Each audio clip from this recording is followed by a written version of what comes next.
हंस बकर।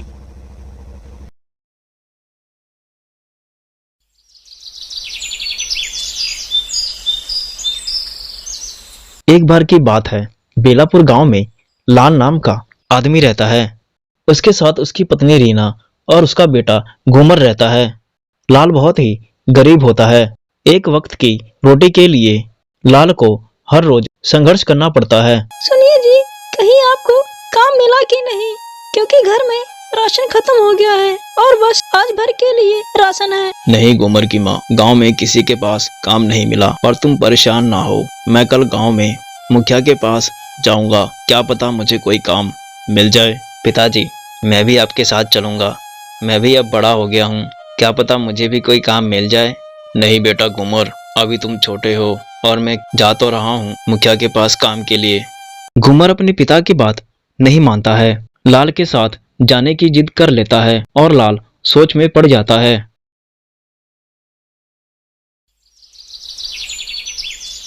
अगली सुबह होते ही लाल और घूमर काम के लिए मुखिया के घर जाते हैं और लाल घूमर को मुखिया के घर के बाहर रुकने को कहता है। घूमर बेटा तुम यहीं रुको, मैं अंदर जाके मुखिया से काम के लिए बात करता हूँ। पर पिताजी मैं भी अंदर चलता हूँ और इसी बहाने मैं मुखिया जी से भी मिल लूंगा। नहीं बेटा तुम यहीं रुको, मैं जाके बात करता हूँ। और लाल अंदर चला जाता है। घूमर बाहर रुक के अपने पिता का इंतजार करता है। लाल मुखिया के पास आता है, पर मुखिया बहुत ही घमंडी होता है और मुखिया का बेटा मदन भी होता है। नमस्ते मुखिया जी। अरे लाल, बोलो कैसे आना हुआ? मुखिया जी, मेरे पास कोई रोजगार नहीं है, जिसके कारण घर में राशन नहीं है। अगर आप मेरे लायक कोई रोजगार दे दें तो बहुत मेहरबानी होगी। अच्छा, क्या काम कर लोगे तुम? थोड़ा बताओ अपने बारे में। मालिक, आप कोई भी काम दे दो, मैं कर लूंगा। अच्छा, जरा नाच के दिखाओ। मुखिया और मदन दोनों ही लाल का मजाक उड़ाते हैं। अरे लाल, मैं तो मजाक कर रहा हूँ। अच्छा, तुम रोजगार पाने के लिए कुछ भी करोगे? जी मालिक, मैं कुछ भी करने को तैयार हूँ। अच्छा चल, आके मेरे पैर दबा दे, मेरे पैरों में बहुत दर्द है। उसके बाद मैं तुझे काम पे रख लूंगा। लाल मजबूर होता है, उसे काम की बहुत जरूरत होती है, जिसके कारण लाल मुखिया के पैर दबाने के लिए मान जाता है। ठीक है मालिक, मैं दबाने के लिए तैयार हूँ। लाल मुखिया का पैर दबाता है, लेकिन मुखिया और दमन दोनों ही लाल का मजाक उड़ाते हैं। सुन मेरी बात, तेरे जैसे गरीब फटीचर के लिए मेरे पास कोई काम नहीं है, जा यहाँ से। लाल बहुत ही उदास हो जाता है और वहां से चला जाता है। लाल बाहर आता है और घूमर अपने पिता लाल से काम के बारे में पूछता है। पिताजी, क्या हुआ? क्या बोला मुखिया जी ने? पिताजी। पर लाल दुखी होता है और चुपचाप चला जाता है। अरे क्या हुआ? मुखिया जी ने क्या कहा? काम मिला कि नहीं? देखो ना माँ, पिताजी कुछ बोल नहीं रहे हैं और मुझे तो मुखिया के घर के बाहर ही रोक दिए थे और बता भी नहीं रहे हैं कि क्या कहा मुखिया ने। अरे ऐसी कोई बात नहीं है, मुखिया के पास कोई काम नहीं है, इसीलिए कोई काम नहीं मिला। अच्छा, तो अब क्या होगा? अब घर कैसे चलेगा? अरे घूमर की माँ, तुम चिंता क्यों कर रही हो? कल मैं शहर जाऊंगा काम के लिए, मुझे उम्मीद है कोई ना कोई काम मिल ही जाएगा। और अगली सुबह लाल काम के तलाश में शहर के लिए निकल जाता है। एक दिन दमन अपने दोस्तों के साथ बास्केटबॉल का खेल खेल रहा होता है, जिसे देख के घूमर खुश हो जाता है, क्योंकि घूमर को इस खेल के बारे में कोई खबर नहीं होती है। अरे दमन भाई, ये कौन सा खेल है? क्या मैं भी आपके साथ खेल सकता हूँ? क्या कहा तूने? अरे भाइयों, अब ये फटीचर हमारे साथ खेलेगा, तेरे जैसा गरीब मेरे साथ कैसे खेल सकता है? अपने कपड़े देखा है तूने? दमन भाई, खेल में कपड़ों का क्या मेल है? सुनो भाइयों, कल इसका बाप मेरे घर काम मांगने आया था, पर मेरे पिताजी ने इसके बाप से पैर दबाए और भगा दिया। दमन की बात सुन के घूमर बहुत ही दुखी हो जाता है और दमन अपने दोस्तों के साथ मिलके घूमर का मजाक उड़ाने लगता है। और घूमर भी दुखी होके काम की तलाश में शहर के लिए निकल जाता है। वो इतना दुखी होता है कि घूमर को पता ही नहीं चलता है कि कौन से रास्ते से जा रहा है और रास्ता भटक जाता है। मेरी वजह से पिताजी को इतनी बेइज्जती सहना पड़ा, अब मैं खुद शहर जाके अपने लिए काम पता करूंगा। तभी घूमर भटकता हुआ जंगल में आ जाता है। अरे लगता है मैं रास्ता भटक गया हूँ। तभी जोरों से बारिश होने लगती है और घूमर बारिश से बचने के लिए एक पेड़ के नीचे जाके बैठ जाता है। इस जोरदार बारिश में कैसे जाऊंगा, बारिश रुकने का इंतजार करता हूँ। तभी जोरदार सी बिजली एक बड़े से पत्थर पर गिरती है और घूमर बेहोश हो जाता है। दूसरी ओर घूमर की माँ घूमर के बारे में सोचती है। हे भगवान, इतनी तेज बारिश हो रही है, अभी तक घूमर घर नहीं आया। जहाँ भी हो वो ठीक हो। तभी थोड़ी देर में बारिश रुक जाती है और घूमर को होश आ जाता है। अचानक से घूमर की नजर एक सुनहरे रंग के पत्थर पर जाती है, जो कि बिजली गिरने के कारण टूटे हुए पत्थर से निकलता है। और वह एक पारस नामक पत्थर होता है, जिसके छूते ही कोई भी वस्तु सोने में बदल जाती है। अरे ये क्या, ये सुनहरे रंग का पत्थर कहीं सोना तो नहीं? उठा के देखता हूँ। घूमर जैसे ही उस पारस पत्थर को उठाने जाता है, पारस पत्थर हवा में उड़ जाता है और उसमें से आवाज आने लगती है, जिसे सुन घूमर हैरान हो जाता है। रुको घूमर, मुझे हाथ मत लगाना, नहीं तो तुम सोने के रूप में बदल जाओगे। पारस पत्थर की आवाज सुन के घूमर डर जाता है और इधर उधर देखने लगता है। कौन है, कौन है यहाँ? सामने आओ। घूमर, मैं एक पारस पत्थर हूँ। मैं किसी भी वस्तु को सोने में बदल सकता हूँ। जो मुझे छूता है वो सोने में बदल जाता है। पर आप मेरा नाम कैसे जानते हो? मैं तुम्हारे बारे में सब जानता हूँ। तुम्हारा मन साफ है, इसीलिए मैं तुम्हारे पास आया हूँ, ताकि तुम मेरे जरिए अपनी जरूरतें पूरी कर सको। पर आपको छूते ही मैं सोने में बदल जाऊंगा। तुम फिक्र ना करो, मैं तुम्हें अपनी थोड़ी ऊर्जा तुम्हें दे दूंगा, जिससे तुम मुझे छू सकोगे और तुम्हें कुछ नहीं होगा। पर अगर तुमने ज्यादा लालच किया तो तुम हमेशा के लिए सोना बन जाओगे। पारस पत्थर घूमर को अपनी कुछ ऊर्जा देता है और घूमर पारस पत्थर को अपने पास बुलाता है। हे पारस पत्थर, आप मेरे घर मेरे साथ चलो और मेरी जरूरतों को पूरी करो। तभी पारस पत्थर घूमर के पास आ जाता है और घूमर पारस पत्थर को अपने साथ घर ले जाता है, जिसे देख घूमर के माँ बाप हैरान हो जाते हैं और घूमर सारी बातें अपने माता पिता को बताता है। अरे घूमर बेटा, ये तो बहुत कीमती सोना लग रहा है, इसमें से तो रोशनी निकल रही है। पिताजी, ये सोना नहीं है, ये सोने जैसी दिखने वाली पारस पत्थर है, जो कि किसी भी वस्तु को सोने में बदल सकता है। क्या ये वही पारस पत्थर है जो कहानियों में सुना है? हाँ पिताजी, कहानी की तरह ही जो इसे हाथ लगाएगा वो भी सोने में बदल जाएगा। रुको, मैं अभी आपको दिखाता हूँ। घूमर बाहर जाके एक छोटा सा पत्थर ले आता है और पारस पत्थर के पास रख देता है, जिससे छोटा पत्थर भी सोना बन जाता है।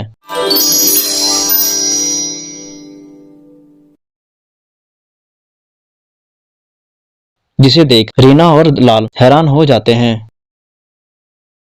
ये तो कमाल हो गया, पर बेटा तुम इसे हाथ मत लगाना। और दोनों हंसने लगते हैं। और अब हम अमीर बन जाएंगे, हमारे पास किसी चीज की कमी नहीं होगी। हाँ घूमर की माँ, तुम सही कह रही हो। और मैं इस सोने को मुखिया के पास बेच के आता हूँ, जो पैसा मिलेगा उसका राशन और कुछ सामान ले आऊंगा। लाल सोने को एक थैले में रख लेता है और मुखिया के पास जाता है। मुखिया सोने को अच्छे से देखता है। सोना तो असली लग रहा है और कीमती भी है, पर लाल, तुम जैसे गरीब के पास कहाँ से आया ये? कहीं तुमने चुराया तो नहीं है? नहीं नहीं मालिक, ये मेरे पिताजी ने अपने आखिरी समय में रखने के लिए दिए थे और बोला था उन्होंने कि जरूरत पड़ने पर ही इसे बाहर निकालना।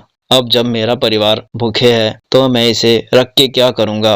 अच्छा ठीक है, तुम रुको, मैं पैसे लेके आता हूँ। मुखिया अंदर जाके पैसे ले आता है और लाल को देता है। लाल पैसे लेके चला जाता है, पर मुखिया को लाल पर शक हो जाता है कि वह झूठ बोल रहा है। दाल में कुछ काला है, इतना कीमती सोना इसके पास कहाँ से आएगा? इसकी तो 7 पुश्तों ने नहीं देखा होगा। अरे शेरा, तू जरा इस लाल पर नजर रख और पता कर कि ये सोना कहाँ से लाया। ठीक है मालिक। लाल घर आ जाता है। रीना और घूमर पैसे देख के बहुत खुश होते हैं, पर लाल बहुत ही परेशान होता है। सुनिए जी, आप इतने परेशान क्यों लग रहे हैं? अरे गुमर की माँ, मुखिया को हमारे ऊपर शक हो गया है। अब मुखिया को सोना नहीं बेच सकते। तो पिताजी, आप सोना शहर जाके बेचो, किसी को शक भी नहीं होगा और पैसा भी ज्यादा मिलेगा।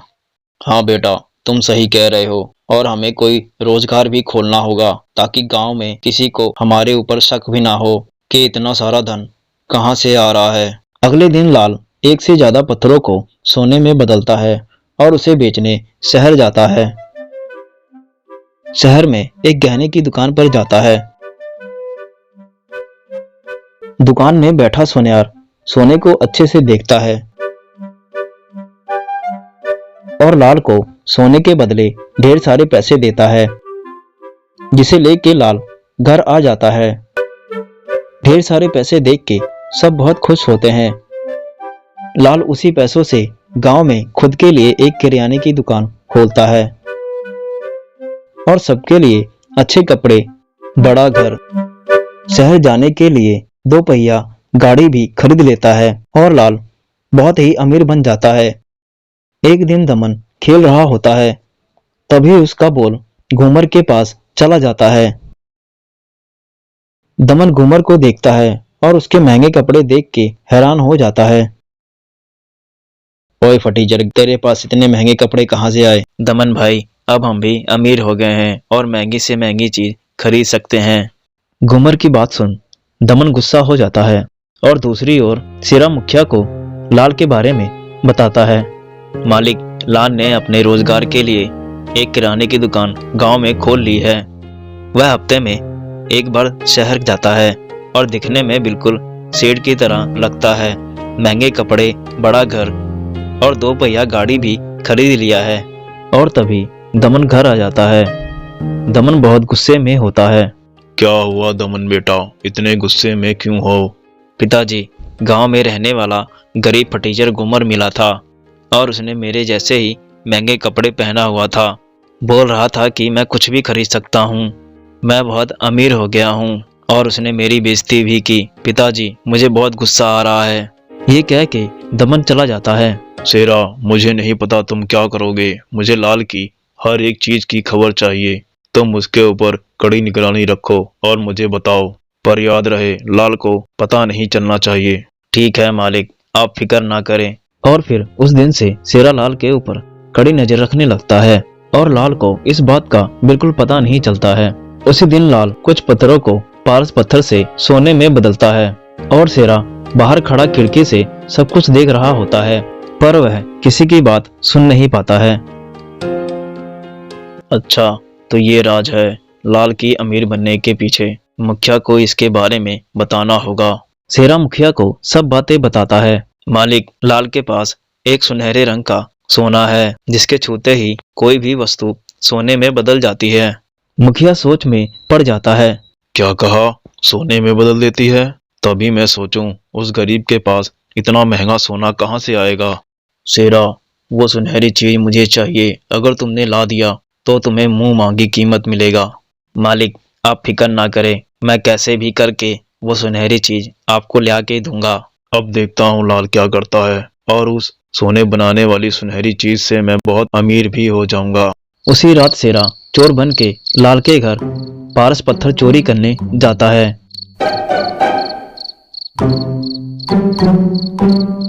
सब लोग गहरी नींद में होते हैं।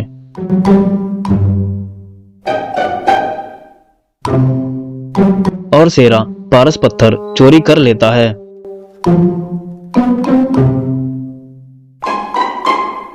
अगली सुबह शेरा पारस पत्थर मुखिया को देने जाता है। ये लीजिए मालिक, मैंने लाल के घर से वो सुनहरी चीज चुरा ली है। मुखिया पारस पत्थर ले लेता है और शेरा को जाने को कहता है। शेरा, तुम जाओ और अपना इनाम कल ले लेना। जाते वक्त रास्ते में दमन मिले तो उसे बोलना कि मैंने बुलाया है। मुखिया बहुत खुश हो जाता है। अब इसकी मदद से मैं बहुत अमीर बन जाऊंगा। पता नहीं मेरा गला क्यों सूख रहा है। मुखिया अंदर पानी पीने जाता है, पर पारस पत्थर अपने साथ ले जाना भूल जाता है और तभी दमन घर आ जाता है। पता नहीं पिताजी ने मुझे क्यों बुलाया है। ये क्या रखा है, देखता हूँ। दमन उस थैले को खोलता है और मुखिया अंदर पानी पी रहा होता है। अरे इसमें तो चमकता हुआ सोना है, लगता है पिताजी ने इसे ही दिखाने के लिए बुलाया है। मैं जरा इसे छू के देखता हूँ। दमन जैसे ही पारस पत्थर को छूता है, वह एक सोने की मूर्ति बन जाता है और तभी मुखिया आता है। दमन को सोने की मूर्ति बना देख मुखिया हैरान हो जाता है और फिर मुखिया दुखी होके रोने लगता है। रोता हुआ जमीन पर बैठ जाता है। तभी शेरा मुखिया के घर आता है और देखता है कि दमन एक सोने की मूर्ति बन गया है। मुखिया बहुत ही दुखी होता है। उसके पास दमन को ठीक करने के लिए कोई विकल्प नहीं होता है और फिर शेरा मुखिया से कहता है, मालिक हमें लाल के पास चलना चाहिए, क्या पता उसके पास कोई रास्ता हो दमन मालिक को ठीक करने के लिए। तभी मुखिया रोता हुआ उठता है। हाँ शेरा, तुमने सही कहा, चलो जल्दी चलते हैं। मुखिया और शेरा लाल के घर आते हैं और आते ही मुखिया लाल के पैर पकड़ के रोने लगता है। लाल मेरे भाई, मुझे माफ कर दो, मेरे बेटे दमन को ठीक कर दो। मेरा एक दुनिया में कोई नहीं है, मेरा एकमात्र बेटा ही है। मैं तुम्हारे पैर पड़ता हूँ। पर मुखिया जी, आप रो क्यों रहे हो? और ऐसा क्या हुआ कि मेरी मदद चाहिए आपको? घूमर और रीना मुखिया को देख के हैरान हो जाते हैं। छोटे मालिक दमन ने एक जादुई सोना छू लिया है और वह एक सोने की मूर्ति बन गए हैं। क्या कहा? जादुई सोना? हाँ लाल भाई, मैंने ही मुखिया जी के कहने पर तुम्हारे घर से वो जादुई सोना चुराया था, तो ये ले गया है पारस पत्थर। क्या तुमने मेरा पारस पत्थर चुराया और तुम कह रहे हो कि मैं तुम्हारी मदद करूं? पिताजी, मैंने देखा कि मेरे कमरे में पारस पत्थर नहीं है, शायद उसी की वजह से ये सब कुछ हो रहा है। हमें इनकी मदद करनी चाहिए। हाँ बेटा, तुम सही कह रहे हो, हमें मुखिया जी की मदद करनी चाहिए। सभी लोग मुखिया के घर आते हैं और दमन को मूर्ति बना देख हैरान हो जाते हैं। घूमर बेटा, पर हम दमन को ठीक कैसे करेंगे? पिताजी, मुझे पारस पत्थर को बुलाना होगा, वही ठीक कर सकते हैं इसे। हे पारस पत्थर, सामने आओ, मुझसे बात करो और मेरी परेशानी दूर करो। तभी पारस पत्थर हवा में उड़ जाता है और सब लोग देख के हैरान हो जाते हैं। बोलो घूमर, क्यों बुलाया है और क्या है तुम्हारी परेशानी? हे पारस पत्थर, मेरे दोस्त दमन को पहले जैसा बना दो, आप इसे ठीक कर दो। ये आपको छूते ही एक सोने की मूर्ति में बदल गया है। मैं इसे पहले जैसा ठीक तो कर दूंगा, पर सब कुछ पहले जैसा हो जाएगा और मैं हमेशा के लिए चला जाऊंगा। तुम्हारे पास कोई धन नहीं होगा, तुम पहले जैसे गरीब हो जाओगे। क्या तुम्हें मंजूर है? घूमर बिना कुछ सोचे पारस पत्थर की बात मान जाता है और दमन को ठीक करने को कहता है। हे पारस पत्थर, मुझे मंजूर है। मेरे गरीब हो जाने से किसी की जान बचती है तो मुझे मंजूर है, आप इसे ठीक कर दो। ठीक है घूमर, जैसी तुम्हारी मर्जी। पारस पत्थर अपनी शक्ति से दमन को पहले जैसा ठीक कर देता है और मुखिया खुश हो जाता है। घूमर, तुमने साबित कर दिया कि साफ मन के साथ दयावान और सबके लिए सोचने वाले व्यक्ति हो। किसी की जान बचाने के लिए तुमने अपना सब कुछ दांव पे लगा दिया। मैं बहुत खुश हूँ। तुम्हारे पास जितना भी सोना है वो सब तुम्हारे पास ही रहेगा। ये कह के पारस पत्थर गायब हो जाता है।